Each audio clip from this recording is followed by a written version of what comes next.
Hello there, I'm Big Alias. What's up, everybody? Listen, I want to be excused. Please, sir, may I be excused? Wow, boarding school vibes. I didn't go to a boarding school. Regardless of the accent, I actually didn't. I went to a very public school. Not a great one either.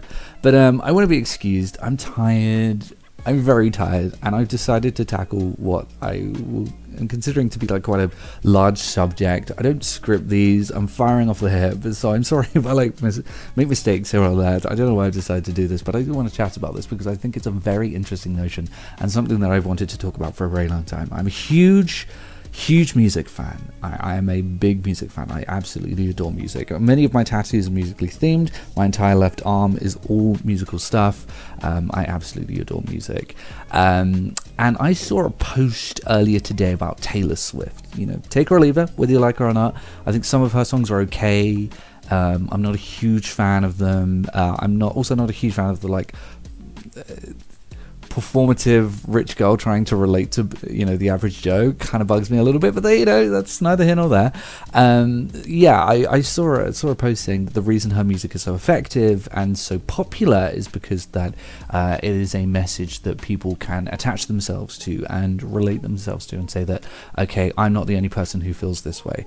I think this is very effective. I think this can be very good when portrayed in a correct way and in a way that people can relate to and understand. Yes, okay, lyrics can really get to the heart of things and be very important. I've endlessly gone on about how important the album Kid A is, or an album like Funeral, which helps to, by Arcade Fire, which helps to release these inner feelings of childhood whimsy and stuff like that. These beautiful albums that really touch us. They really can get to the core of how we feel and release some feelings and stuff like that, and that's fantastic. Though I do find the notion of music that you can attach yourself being the most effective kind of tenuous. In that I do think that it is a thing and you can connect yourself to music, though I think that we, in a lot of cases, create meaning in music. We create meaning in music in a sort of give and take fashion. Like, we would look at an album like, let's take Taylor Swift, and we would say oh my gosh, she went through these relationship problems and I went through these too, and she's feeling this way, and I guess maybe do I feel that way too. This is unlocking a feeling, and I feel like I feel this way. But my question regarding that is always do you feel that way, or do you just in such a strong way envy someone who has such a captive audience and such an ability to evoke these feelings within people, and such a, for lack of a better term, intelligent mind with regards to connecting to feelings, that you want to have the same feelings that they have, and you want to attach yourself to that person in the same way that a scientist would want to move along the same path as, like Einstein or something like that, or whoever, or Newton, inventing these new concepts and ways to look at the universe. He did that too. He felt that way too, and I'm sort of evoking the same feelings. Or in the same way that an actor who is clearly inspired by an old actor would want to get in touch with one of those, or Tim Burton, who was clearly very inspired by the early movement of German Expressionism in the 1920s. I love the way these films look, and I want to be in that frame of mind too. And I wonder if that stem of our mind reaches further out to branches of, okay, this person who I so adore and so envy and so would love to be in the shoes of feels this way, and so therefore I feel that way too. And you have to consider how much of that plays into it, and how important it is that we feel a sense of importance by connecting ourselves to a sense of importance.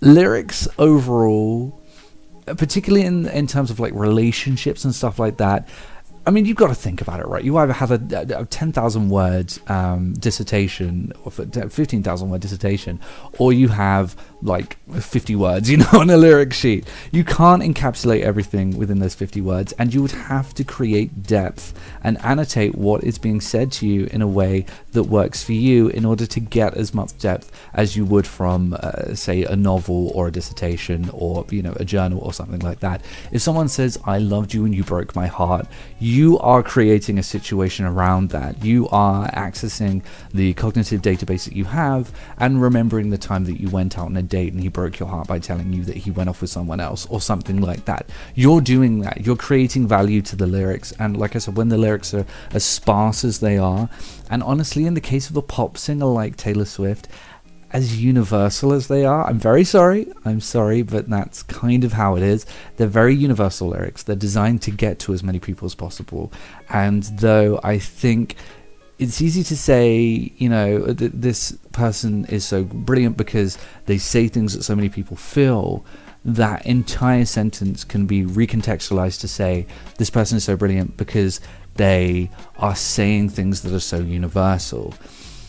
But by saying universal, there's a sense of, there's like a pejorative sense to that, a sense that strips away an agency in what you're doing, where rather than trying to get into the minds of people, you're just saying something that you know a lot of people experience. And love is certainly something that a lot of people experience, and I think Taylor Swift must know that. If some idiot, you know, from England is able to understand that, then I think probably most people do. It's just very universal, and that's why I think it's able to capture so many people's hearts. And if it is, you know, that's fine. I don't have an issue with that. I don't particularly listen to a lot of, you know, love songs myself. There are some very good ones. I'm a big fan of Anderson .Paak, Stevie Wonder.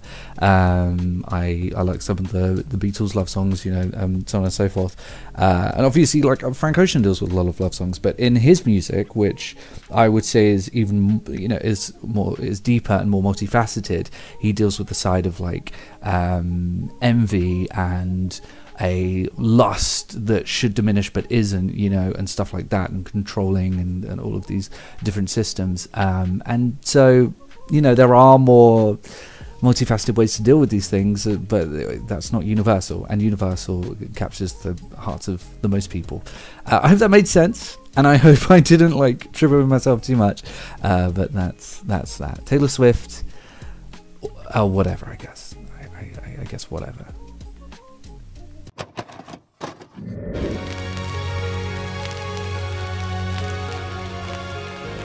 The PlayStation is only $149, and you can also get leading titles.